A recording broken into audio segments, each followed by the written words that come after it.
다 같이 사도신경으로 신앙 고백 드리겠습니다. 전능하사 천지를 만드신 하나님 아버지를 내가 믿사오며 그 외아들 우리 주 예수 그리스도를 믿사오니 이는 성령으로 잉태하사 동정녀 마리아에게 나시고 본디오 빌라도에게 고난을 받으사 십자가에 못 박혀 죽으시고 장사한 지 사흘 만에 죽은 자 가운데서 다시 살아나시며 하늘에 오르사 전능하신 하나님 우편에 앉아 계시다가 저리로서 산자와 죽은 자를 심판하러 오시리라. 성령을 믿사오며 거룩한 공예와 성도가 서로 교통하는 것과 죄를 사하여 주시는 것과 몸이 다시 사는 것과 영원히 사는 것을 믿사옵나이다. 아멘. 다 같이 찬송가 361장, 통일 찬송가 480장을 하나님께 찬양 드리겠습니다.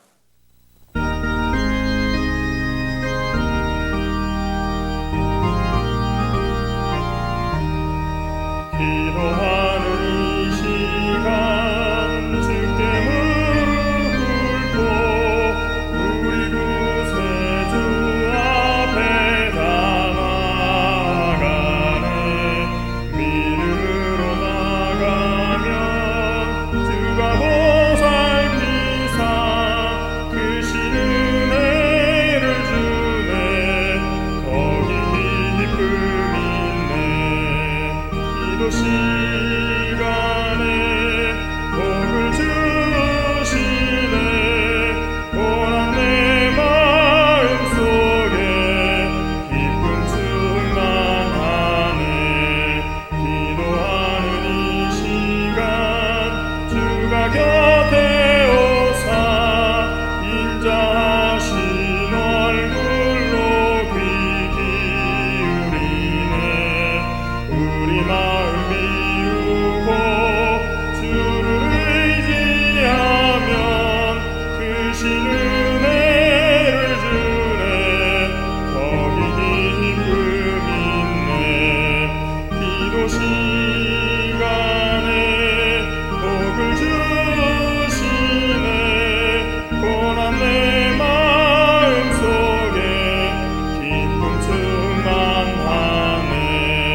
기도하는 이 시간 주께 엎드려서 은밀하게 구할 때 곧 응답받네.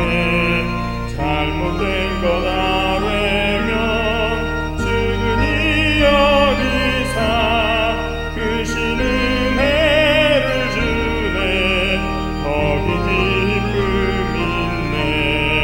기도 시간에 복을 주시네. 고난 내 마음속에 기쁨 충만하네. 기도하는 이 시간 주를 의지하고 크신 은혜 구하면 복 받으리라. 의지하는 마음에 근심 사라지고 크신 은혜를 주네. 거기 기쁨 있네. 기도 시간에 복을 주시네. 고난 내 마음속에 기쁨 충만하네.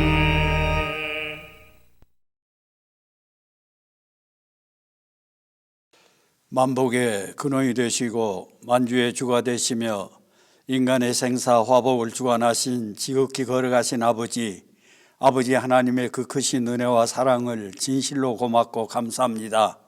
부족하고 연약한 저희들을 지극히 사랑하셔서 코로나19로 세상이 어지럽고 뒤숭숭한 이 중에도 아버지께서 저희들을 사랑하시고 오늘 동부순복음교회 아버지 하나님 삼부 예배로 아버지 전에 불러주셔서 아버지 하나님 앞에 마음을 다하고 뜻을 다하고 성품을 다하여 아버지 앞에 경배와 찬양과 예배할 수 있도록 도와주시니 고맙고 감사합니다. 코로나19가 하루속히 종식되어서 교회들이 문을 열고 아버지 앞에 영광을 돌리고 모여서 기도하고 흩어지면 전도하는 기적이 나타나고 죽어가는 영혼을 주님 앞으로 인도하는 우리 대한민국이 되게 하여 주시옵소서. 지극히 걸어가시고 전능하신 아버지, 우리 대한민국을 축복하시고 기름 부어 주셔서 아버지 대한민국이 하루속히 구원받고 복음화가 되고 세계적인 대한민국으로 아버지 이웃나라 일본을 복음화시키고 중국을 복음화시키고 세계를 복음화시키고 소련을 복음화시키는 기적이 나타나게 하여 주시옵소서. 빛과 소금 되게 하여 주시옵소서. 특별히 우리 동부순복음교회 주님의 피값으로 세우셨사오니 성령 충만 주시고 믿음의 첫사랑 회복시켜 주시고 가는 곳곳마다 성령의 횃불을 높이 들고 아버지 앞에 충성을 다하게 하여 주시옵소서. 지역 복음화와 민족 복음화와 세계 복음화로 아버지 앞에 영광 돌리게 하여 주시옵소서. 이 일을 위하여 세우신 원로 목사님과 당회장 목사님 또 교육자님들 두 손 높이 들어 축복하시고 성령으로 기름 부어 주시고 능력과 권능의 팔로 장중에 붙들어 주셔서 교회를 받들어 충성을 다하고 아버지를 사랑하고 예수님을 사랑하고 성령님을 사랑하고 이웃을 내 몸같이 사랑하고 형제와 화목하고 주 안에서 부모에게 순종하고 아버지 불우한 이웃들을 주님 앞으로 인도하는 능력의 기둥 같은 일꾼들 되게 하여 주시옵소서. 지극히 걸어가신 아버지, 우리 동부순복음교회 아버지 하나님께서 귀한 아버지 사명을 주시고 또 아버지 하나님 이곳에서 아버지 하나님 새 교회로 이동할 수 있도록 은혜를 베풀어 주신 걸 고맙고 감사합니다.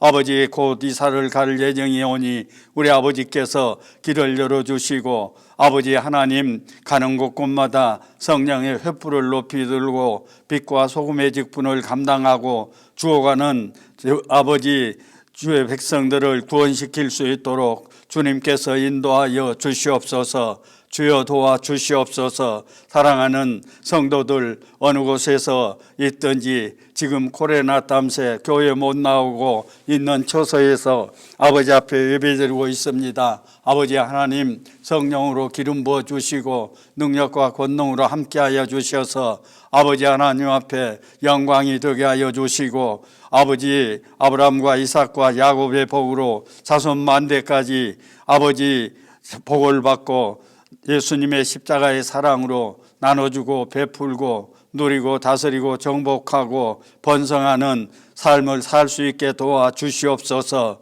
아버지 이웃을 내 몸같이 사랑하게 하여 주시옵소서. 지금 걸어가신 아버지 교회 새 교회에 가서 아버지 하나님 성령 충만 받고 능력 받고 권능 받아서 아버지 전 성도가 모이면 기도하고 흩어지면 전도하여서 지역 복음화와 민족 복음화와 세계 복음화로 세계적인 우리 동부순복음교회 능력 있는 교회 성령 충만한 교회 아버지 앞에 충성을 다한 교회 되게 하여 주시옵소서. 가는 곳곳마다 성령의 횃불을 높이 드는 기적이 나타나는 교회 되게 하여 주시옵소서. 오늘 또 아버지 하나님 아버지 코로나 아버지 19로 말미암아서 예배를 교회에서 못 드리고 처소에서 예배드리는 아버지 주의 백성들 예배를 받아주시고 아버지께서 아버지 축복하여 주시고 성령 충만 주시고 항상 아버지 하나님 앞에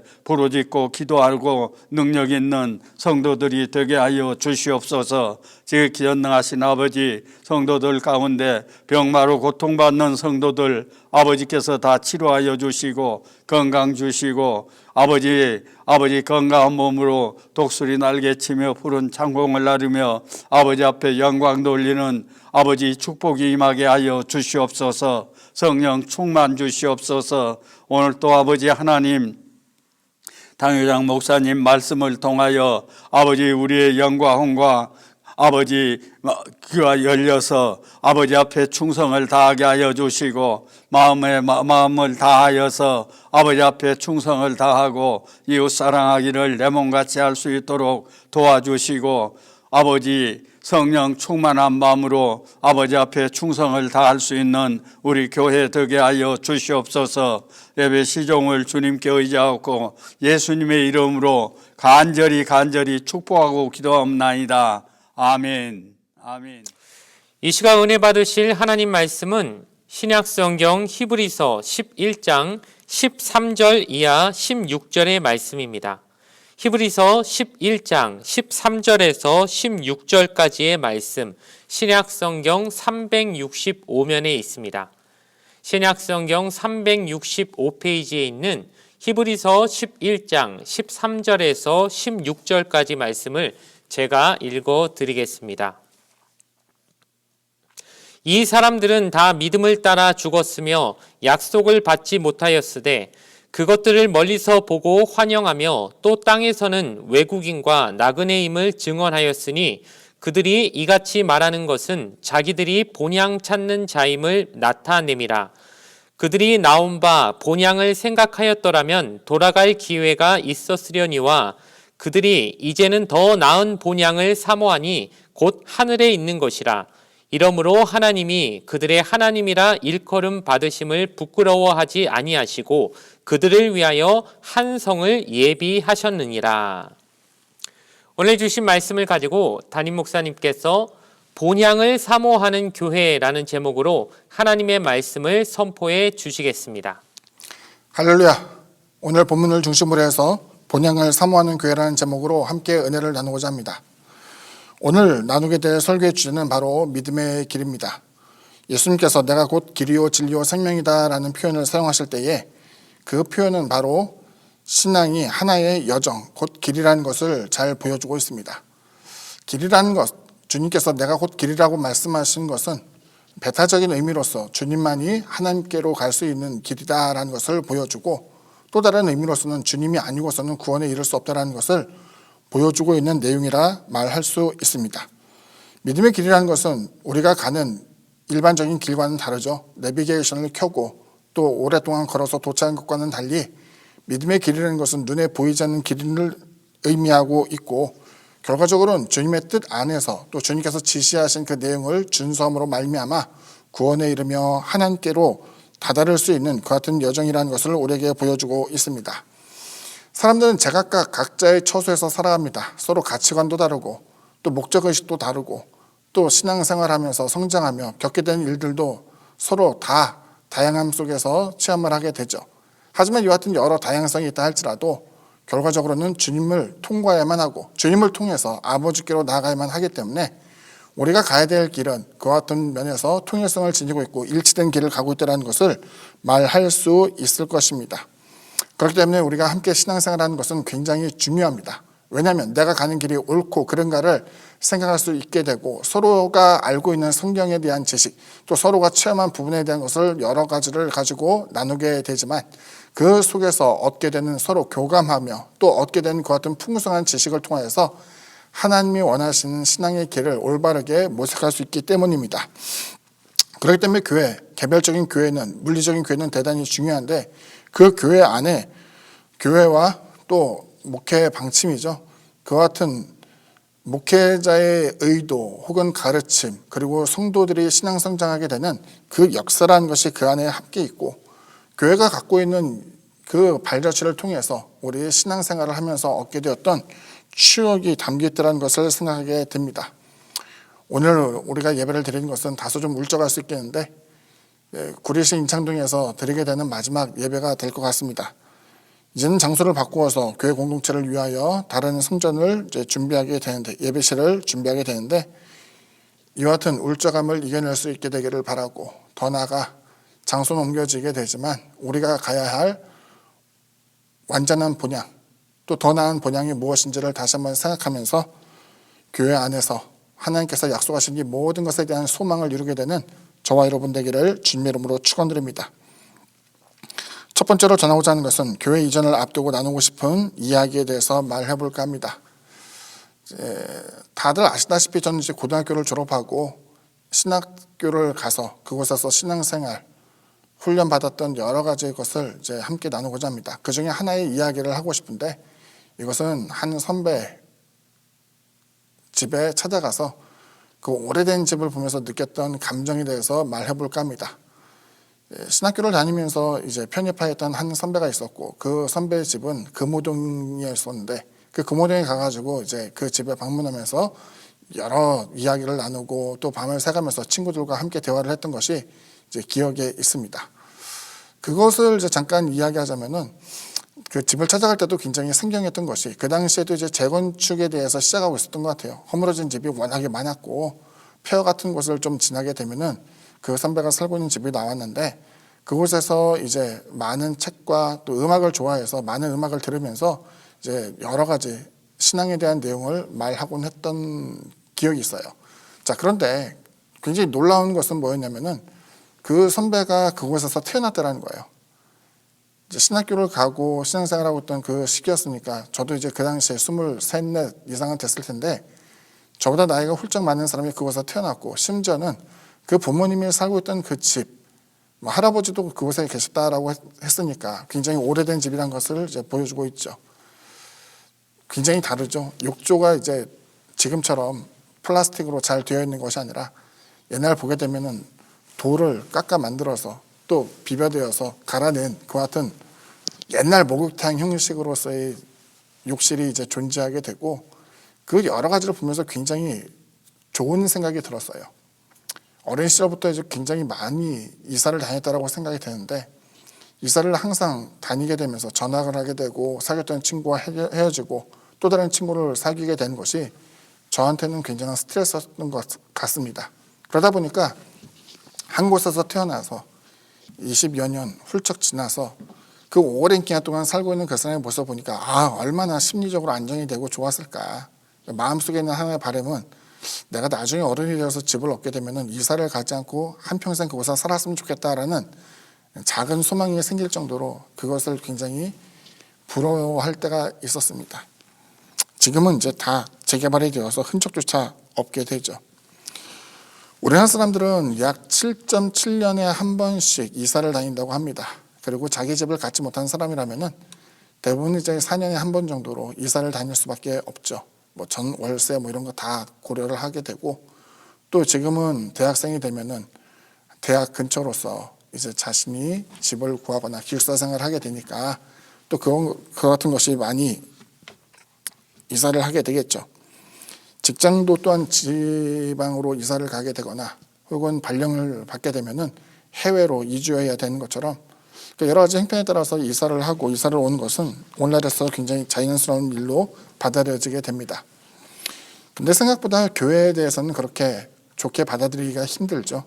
아무래도 그 교회는 우리가 마음속에 든든히 의지해야 될 하나의 처소라고 생각이 되니까 교회 자체가 이제 이사를 자주 다니게 되면 안정감도 떨어지지만 신앙에 있어서도 많은 실족이 들어오게 되고, 또 이사를 하는 과정에서 사실은 불협화음이 워낙에 많이 생기기 때문에 그것을 이유로 해서 신앙을 접는 경우도 저는 종종 보게 됩니다.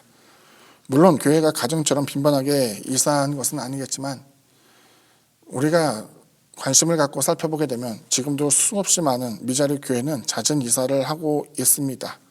그래서 교회가 한 지역사회에 뿌리를 내리고 건물을 세우고 이제 안정감을 갖게 되어서 이사할 필요를 느끼지 않는 것, 그것이 굉장히 중요한 것으로 받아들여지게 됩니다. 물론 이것은 커다란 장점이 될 수 있습니다. 알다시피 우리 교회는 사실 그러하지 못했습니다. 제가 이제 담임 목사가 되었을 때에도 교회는 빚이 많이 있었고, 심지어 그 당시에는 준공도 떨어지지 않게 되어서 건물 자체에 모이게 된 것이 사실은 위반 사항이었고, 그것이 차곡차곡 쌓여서 벌금을 내야 될 그 같은 상황이었죠. 그렇기 때문에 이제 교회는 어쩔 수 없이 준공에 대한 이제 심사를 받기 위해서 애를 써야 됐고, 그것이 이제 조건부, 증축에 대한 것을 해야만 준공 검사가 떨어질 수 있다는 이야기를 듣고 부득불 교회 건축을 다시 재개하게 되었습니다. 증축을 하게 되면서 실제로는 더 많은 빚이 쌓여지게 되었고, 이를 통해서 이제 압박은 훨씬 더 커졌습니다. 물론 이제 준공이 이루어졌기 때문에 그 이후로는 교회에서 모여서 예배드리는 것에 대한 위반사항, 지적사항은 생겨나지 않게 되었지만 아무래도 그 많은 빚이 어떻게 정리를 해야 되는지에 대해서 서로 고민하고 있었던 때가 있었습니다. 교회 이전에 대한 필요성은 아마 그때부터 사람들에게 생겨났던 것 같습니다. 물론 대다수의 사람들이 교회가 떠나지 않고 이곳에 머물르기를 바라고 있었지만 실상 그 많은 빚을 감당하기 위해서는 성도들의 더 많은 후원과 관심, 그리고 목회자로서 재정 운영에 대해서 더 많은 노력과 결단이 필요하면 했습니다. 교회가 이제 성장하게 되면서 사실 이제 많은 부분에 있어서 모순된 것이 있었는데 제가 아팠던 부분에 대해서 이제 이야기를 할게요. 그 당시 이제 목회자의 급여가 상당히 적었어요. 지금 생각하면 너무 우습게 여길 수도 있겠지만은 최초에 제가 교회 오게 되었을 때 여기 급여가 약 80만 원 정도가 되었었다고 합니다. 그러니까 정상적으로는 가정을 꾸리기 어려운 형편이었고 아마 그 많은 성도님들의 보이지 않는 후원과 사랑이 있었기 때문에 그 당시에도 목회 생활을 부교역자들이 계속하지 않았을까라고 생각을 하게 됩니다. 그분들에게 이제 정상적인 급료를 주게 되니 교회 재정이라는 것은 이제 위축을 받게 되고 최근 몇 년 사이에 최저임금에 대한 정부의 규정이 생겨나게 되면서 교역자의 급여 수준을 어느 정도 이상 끌어올려야만 하는 일이 생겨나게 되었습니다. 그리고 그 기준에 맞춰서 급여를 목회자와 또 직원들에게 올려주게 될 때에는 성도들로부터 많은 비판을 받기도 했습니다.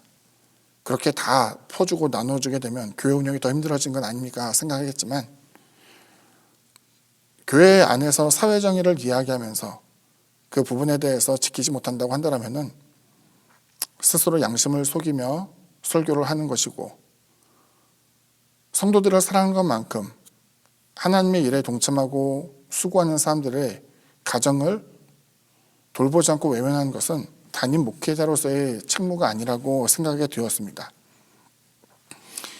이런 여러 가지 일들로 인하여서 때로는 이것이 불합리하게 여겨지는 성도들도 있었고 그래서 많은 부분 다툼이 생기고 떠나가는 사람도 있었고 경우에 따라서는 그 교회가 갖고 있는 여러 가지 재산에 대해서 탐하고 있는 것은 아닌가 오해하시는 분들도 생겨나게 되면서 많은 사람들이 정든 교회를 떠나게 되었던 것을 생각하게 됩니다. 여기에 분명히 담임 목사로서의 책임이 있다고 생각하고 그 모든 책임을 지혜롭게 하지 못한 것에 대한 결과가 생겨났다는 것에 대해서는 죄송스럽게 생각합니다. 하지만 이와 같은 것이 한 개인의 사고로서 끝나는 것은 아니고 사실은 그 근본적인 원인에 대해서 해결하기 위해서 누군가의 도움이 간절히 필요했는데 사실은 그 빚을 줄이기 위한 또 없애기 위하여서 성도들의 자발적인 후원을 사람들은 기대하면서 이제 교회 잔류에 대한 것을 이제 사람들이 선택하게 되었죠. 하지만 알다시피 이제 교회 건축을 위해서 많은 사람들이 이미 하나님께 적잖은 봉헌을 하게 되었고 그것을 통해서 교회가 세워지게 되었고 남은 여력이라는 것이 성도들에게도 그렇게 많아 보이지 않았고 또 경제적으로 침체된 그 가운데에 생활고에 시달리는 사람들이 하나둘씩 늘어나게 되면서 교회 빚을 줄이기 위해서 어떠한 이야기를 꺼내지 않았던 것은 바로 제 마음의 표현이었습니다. 저에게 있어서는 교회 건물도 중요하고 또 교회가 갖고 있는 기능 가운데 사회 참여 등등에 대한 여러 가지를 하고 싶었지만 이것을 후원하기 위해서 성도들에게 이런저런 빌미로서 더 많은 봉헌을 요구하는 것 자체를 굉장히 가슴 아파했던 것으로 사료가 됩니다. 의당 목회자라고 한다면 하나님의 일을 왕성하게 하기 위해서 더 많은 헌물과 성도들의 헌신을 요구해야만 했겠지만 그 모든 후원과 헌신을 요구하기에 앞서서 이것을 사탕 말림처럼 이렇게 후원하면 이렇게 헌신하면 하나님께 복을 받고 더 많은 유익이 있을 거라는 말로써 그들의 고단한 삶에 대해서 애써 모른 체 하며 더 많은 헌물을 받으려고 할 수는 없었던 것이 바로 제 모습이었습니다. 어려운 일이 사실은 많이 있었어요. 교회 자체에 돈이 없고 대출을 막혀 있다고 생각됐을 때에는 교회 매각에 대한 것을 가닥을 잡게 되면서 정말로 개인적으로 카드 대출이라든가 이런 걸 다 찾아내면서 교역자들에게 월급을 줄 때가 있었고, 이후에 이제 교회 내에서 결정을 하게 될 때 교회가 갖고 있는 부채 그 이상에 대한 돈을 대출을 받아서 떼우고 몇 년간 지내야 됩니다라는 결정을 내리기까지는 저 역시도 이제 신용불량자가 될 위기에 처했던 적도 있었습니다. 남모를 고민으로 시간을 많이 보냈던 것이죠. 하지만 그럼에도 불구하고 성도들의 삶이 또 생활이 너무나 중요했기 때문에 거기에 대해서 누군가에게 교회가 이렇게 어려우니까 아무개 장로님, 아무개 안수집사님, 아무개 권사님 재정적인 여유가 좀 있다면 교회를 위해서 후원도 좀 해주시고 또 교회를 위해서 여러 가지 도울 방편이 없는가를 생각해 주시길 바랍니다 라고 하는 이야기를 저는 한 번도 꺼낸 적이 없었습니다. 두 번째로 전하고자 하는 것은 화제를 바꾸어서 아벨, 에녹, 노아, 아브람에 대한 이야기를 해볼까 합니다. 히브리서 11장은 우리가 잘 알고 있는 것처럼 믿음의 장입니다. 그리고 4절 이하의 내용을 보게 되면 그 가운데 믿음의 용사, 족장으로서 사용되어지는 몇몇 사람들의 이름이 등장하게 되죠. 소제목의 내용이죠. 아벨과 에녹, 노아와 아브라함이 그 가운데 등장합니다. 오늘 우리가 나누게 될 본문의 내용엔 다음과 같은 언급이 있습니다. 이 사람들이 다 믿음을 따라 죽었으며 약속을 받지 못하였을 때라는 표현입니다. 표현이 좀 특이하죠. 아브라함의 경우를 한번 보겠습니다. 아브라함은 그 하란 땅에서 아브라함을 불러서 이제 큰 민족의 조상이 될 것을 하나님께서 언급하게 되었습니다. 우리가 잘 아는 것처럼 밤하늘의 별 그리고 모래 사장의 그 모래를 떠올리게 하면서 그같이 후손들이 많아질 것에 대한 것을 하나님께서 약속하셨죠. 그런데 이제 현실적으로 보게 되면 약속의 자녀라고 손에 만질 수 있고 잡힐 수 있던 존재는 바로 이삭 하나였습니다. 하나님께서는 아브라함에게 너로 하여금 내가 큰 민족을 이루겠다 말씀하셨지만 실질적으로 아브라함 당시에는 그것이 성취가 되지 않았고 다만 약속으로서 그림자만을 보게 된 것이었고, 하지만 하나님의 약속은 신실하여서 불과 몇 세대가 지나고 난 이후에는 장정만 60만이 되는 큰 민족으로서 성취하게 된 것을, 존재하게 된 것을 보여주고 있었습니다. 아브라함은 눈앞에 보여지는 한 존재 이삭을 보면서 하나님의 약속을 의심하거나 하지 않았어요. 왜냐하면 아브라함은 하나님의 곁으로 갈 때까지 항상 믿음 안에 있었던 사람이었습니다. 마찬가지로 우리에게도 하나님의 약속이 있습니다. 영혼에 대한 구원, 삶에 있어서 하나님의 도우심, 또 의롭게 살며 정직하게 살아가는 자에게 하나님께서 약속하신 크고 작은 내용을 우리는 잘 알고 있고, 그것이 믿음 안에서 하나님께서 신앙의 위대한 위인들에게 주셨던 약속처럼 우리에게도 이루어질 것을 보여주고 있습니다. 다시 말하면 로마서에서 등장한 것처럼 우리가 그리스도 예수를 믿기 때문에 하나님께서 아브라함에게 약속하셨던 그 복이 그리스도 예수를 믿는 그 믿음 안에서 믿음으로 의롭다 하신 그 하나님의 사랑에 힘입어 아브라함과 같이 우리에게도 하나님의 복이 임할 것을 보여주고 있는 것이죠. 분명 하나님의 복, 치유, 평안, 넉넉함은 좋은 것이며 또 하나님께서 우리에게 약속하신 것입니다. 하지만 아브라함의 경우와 마찬가지로 그 모든 약속이 우리 가운데서 성취된 것은 아니었죠. 소망의 실현, 그 약속의 성취라는 것은 때로는 우리의 삶을 통해서 주어지기도 하지만 때로는 다음 세대로 넘어가기도 하고 오랜 기간이 지나서 하나님의 약속의 성취까지 우리가 알지 못하는 오랜 시간이 때로는 필요할 수 있다는 것을 보여주고 있는 것이죠. 하지만 여기서 우리가 낙심하지 않는 이유는 지금 저와 여러분이 살고 있는 이 위치와 상황, 여건이 우리의 삶의 종착지가 아니라 그냥 하나의 여정에 불과하다는 것을 보여주고 있고, 우리의 여정이 끝나게 되는 그 같은 처소가 있다고 한다면 그것은 곧 하나님의 나라, 하나님께서 우리에게 약속하신 본향이라는 것을 우리에게 가르쳐주고 있기 때문입니다. 외국인과 나그네, 훗날 아브라함의 자손이 가나안 땅을 차지하게 되겠지만 그 당시에 아브라함이 느꼈던 감정은 자기는 여기에서는 외인이고 나그네에 불과하다는 사실이었습니다. 막벨라 굴을 은을 주고 샀던 것을 보여주고 있고 나그네이기 때문에 아비멜렉에게 머리를 굽혀가면서 생존을 위해서 수렴을 했던 때도 있었고, 그곳에서 많은 어려운 일과 고난을 당하게 되며 나그네로서의 고통을 겪게 되었지만, 지금은 내가 나그네이며 지금은 내가 외국인같이 외지인에 불과하게 되겠지만, 결과적으로는 그는 먼 미래를 바라보게 되면서 그 모든 고통과 수고를 감내했던 것을 보여주고 있습니다. 성경에 있는 본문의 내용이죠. 그들이 이같이 말하는 것은 자기들이 본향 찾는 자임을 나타냄이라. 그들이 나온 바 본향을 생각하였다면 돌아갈 기회가 있었으려니와 그들이 이제는 더 나은 본향을 사모하니 라고 표현하면서 하나님의 약속이 이루어질 그때를 기다리고 있었던 것이죠. 아브라함은 롯과 이별을 할 때 하나님께서 약속하신 동서사방을 돌아다니며 네 발이 닿는 곳을 다 땅으로 주겠다라고 약속하신 것을 기억하고 그 장소에 그대로 머물러 있기 위해서 정말로 많이 노력했어요. 지금은 나그네이고 외지인임에 분명하겠지만 거기서도 버티고 지키고 있는 그 가운데 반드시 이 땅을 자손들이 차지하게 될 것을 그가 마음 가운데 믿고 있었던 것이었죠. 하지만 히브리서 기자는 거기에서 더 나은 것을 봅니다. 더 나은 본향을 삼았는데 이제는 하나님의 약속의 성취뿐만이 아니라 하늘에 있는 하나님의 나라가 주어지게 될 것을 이야기하고 이것이야말로 우리가 영원히 거주하게 될, 또 평안을 얻고 위로를 받게 될 초소라는 것을 우리에게 보여주고 있는 것이죠.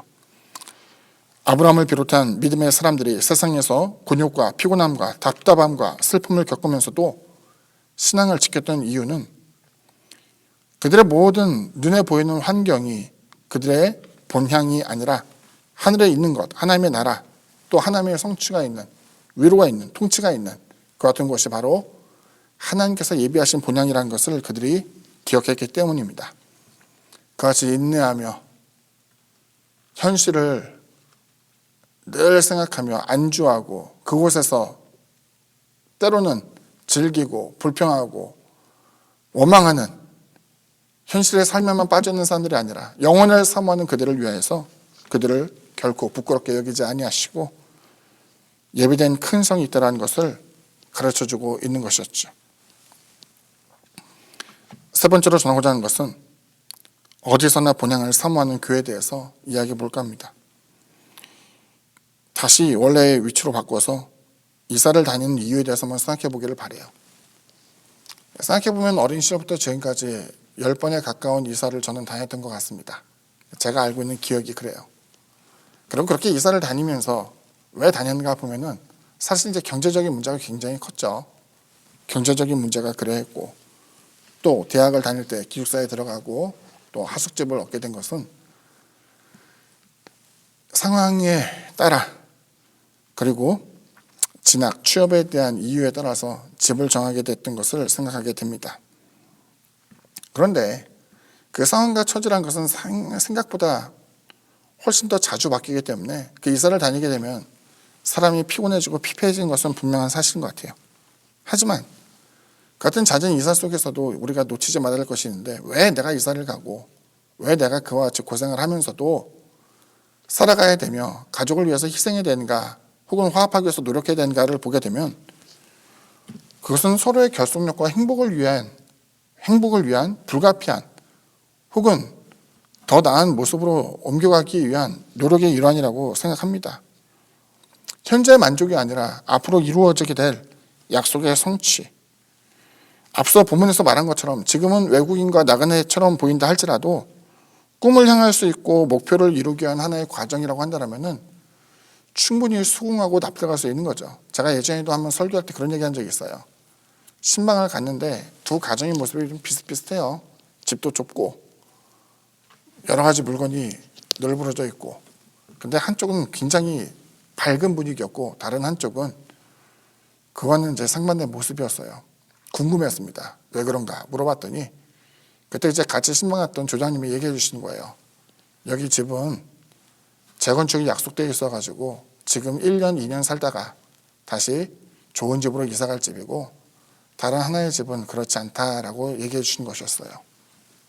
현실은 같은데 미래에 대한 소망이 그 가정의 분위기를 바꾸게 되고 그 주어진 현실의 삶을 누군가는 감사하며 누군가는 인내하게 되는 그 어떤 차이점으로 나타나게 된 거예요.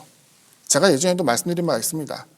올해 여름 되면 피서를 가요. 지금은 코로나 때문에 그러지 못하지만 아마도 코로나가 잠잠해지고 또 종식이 되어지게 된다면 지금보다 훨씬 더 많은 사람들이 그동안 생활에 지쳐 억눌려 있기 때문에 더 많은 사람이 여행을 갈 거라고 생각을 해요. 근데 대부분 여행지에 가게 되면 어때요? 집보다 좋습니까? 그렇지 않아요. 훨씬 더 작은 장소에 있고 텔레비전도 조그맣고 물건이라든가 이런 거 살 때에도 가까운 마트에서 사는 것보다 훨씬 더 비싸고 불편하단 말이에요. 그런데도 가요. 그리고 그걸 즐거워해요. 1년 내내 수고스럽게 일을 하면서도 그 같은 곳에 가기 위해서 애를 쓴단 말이에요. 제가 얘기하는 것은 어떤 의미가 있냐면 사람의 삶 자체에 있어서 그 현실에서 오게 되는 답답함과 고통을 이겨낼 수 있는 목표의식, 행복을 추구하는 지금보다 미래를 더더욱 중요하게 여기며 애쓰는 그 가운데 서로를 격려하는 그 모습에서 현재의 고난을 이길 수 있는 힘이 생겨나는 것을 보여주고 있는 것이죠. 여러 이사를 다니면서도 우리가 포기할 수 없는 것이 행복이라고 한다면 그렇듯 삶 속에서 행복을 찾아가려는 우리에게 있어서 성경은 그래? 그렇다면 너희의 본향은 어디인가라는 것을 물어본 거예요. 가나안 땅이었나요? 아니에요. 여기서 표현되어진 가나안 땅을 훨씬 넘어서 하늘에 있는 하나님께서 거룩하게 단장시킨 하나의 도성이라는 것을 우리에게 보여주고 있는 것이었죠. 사실 목회를 하면서 저는 성도들로부터 많은 지적을 받았어요. 목사님, 설교를 하는데 저희는 다 고단하고 힘든 사람이에요. 교회 와서는 복에 대해서도 이야기를 듣고 싶고 하나님의 은혜로서 치유도 만족도 즐거움도 기쁨도 얻기를 원해요 라고 말씀하였죠. 삶에서 행복을 느낄 수 있는 설교를 해달라고 부탁을 하신 분도 있었어요. 어떤 분은 목사님이 항상 그런 설교를 안 하니까 제가 지쳐서 교회를 떠나요 라는 분도 있었고 왜 그런 설교를 도대체 안 합니까? 라고 하면서 원망을 하신 분들도 있었어요. 그렇게 설교하지 않고 소망으로서 기도를 하지 않기 때문에 하나님의 복이 임하지 않고 떠나가게 되었다라고 하는 사람도 있었습니다. 맞아요. 그건 저의 책임입니다.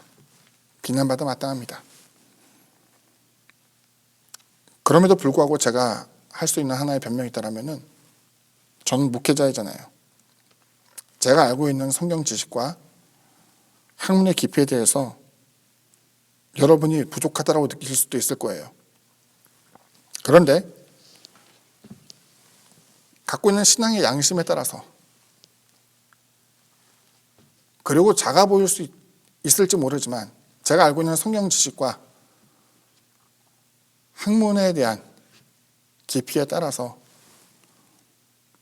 전하게 된 그 내용, 적어도 그 속에서 성도를 이용하지는 않겠다라고 하는 제 소신 그리고 하나의 지침이라는 것이 존재했었어요.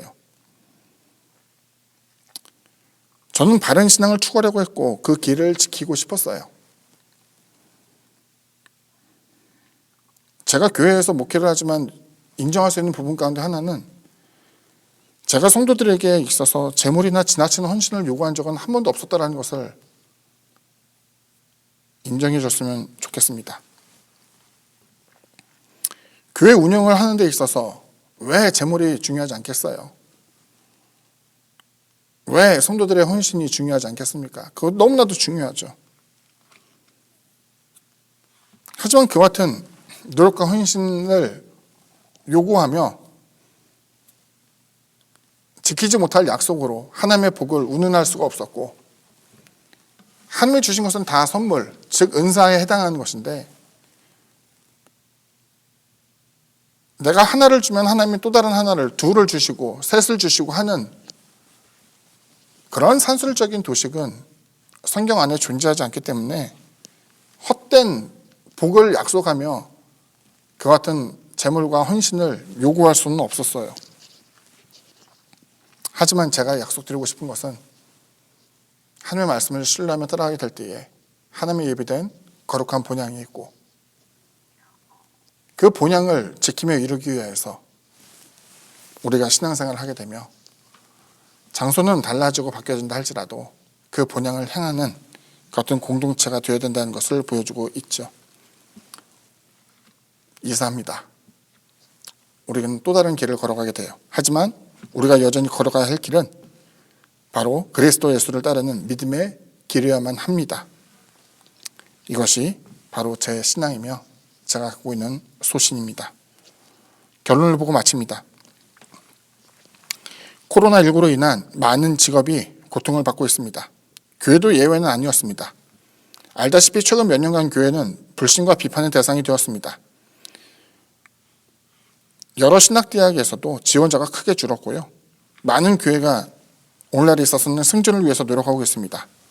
하지만 교회의 생존보다 목회 후보생의 취업보다 더 중요한 것은 여전히 교회를 교회답게 만들고 목회자의 목양 방침이 성경적 또 신앙적이어야만 한다고 생각합니다.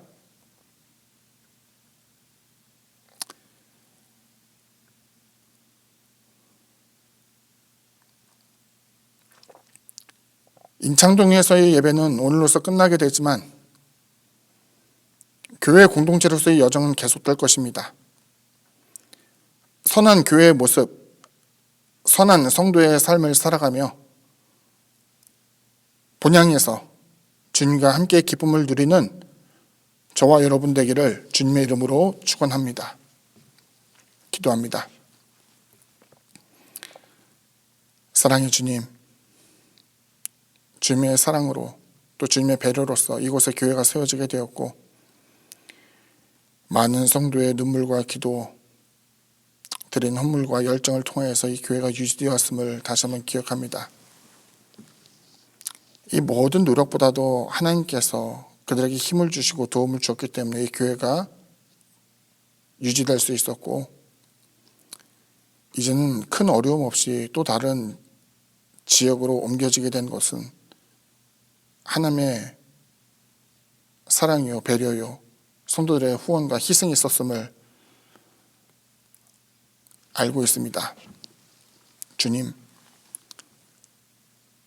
장소를 옮기며 또 다른 곳에 적응해야 되는 것은 우리에게 너무나 큰 아픔이며 불편함이 아닐 수 없습니다. 하지만 우리가 가야 될 여정은 하나님의 나라 곧 본향을 향한 나그네요 외국인의 삶이라는 것을 다시 한번 기억하면서 바른 신앙의 길에서 낙오되지 아니하고 올바르게 살아갈 수 있도록 하나님 우리에게 은혜와 은총을 허락하여 주옵소서. 마음의 상처를 입고 또 여러 가지 여건과 상황으로 말미암아 가까운 교회를 찾게 되는 권속들의 마음이 있지만 그 가운데 아무도 비난할 수 없고 아무도 손가락질할 수 없더라는 것을 다시 한번 기억하며 교회를 다녔던 모든 성도 가정 함께 옮겨진 사람과 그렇지 못한 사람들 차별 없이 하나님의 은혜와 복이 함께하게 되기를 간절히 원하오니 주님께서 들어주시고 교회를 사랑하며 말씀에 따라 순종하려는 모든 권속들에게 하나님의 편만한 위로와 복이 임하게 하여 주옵소서. 예수님의 이름으로 기도드립니다. 아멘. 교회 소식을 말씀드리겠습니다. 코로나19로 인한 국내외 혼란이 속히 잠잠해지도록 함께 기도해 주시기 바랍니다. 예배 관련 사항입니다. 다음 주일은 설 연휴로 인해 가족 영상 예배로 드립니다. 설 명절 예배에 필요한 영상을 2월 10일에 보내드립니다. 호평동 새 예배당에서의 첫 예배는 3월 7일, 3월 첫 주일에 있습니다. 그러나 코로나 상황과 방역 지침에 따라 변동 및 취소될 수 있음을 유념해 주시기 바랍니다. 연말 정산을 원하시는 분은 각 교구장과 교회로 연락 주시기 바랍니다. 교회 이전으로 인한 정리 물품을 무상으로 나눠 드립니다. 교회로 연락 주시기 바랍니다. 온라인 헌금을 희망하시는 분은 아래의 계좌로 보내주시고 헌금을 보내실 때 성명, 교구, 헌금 목적을 기재해 주시기 바랍니다.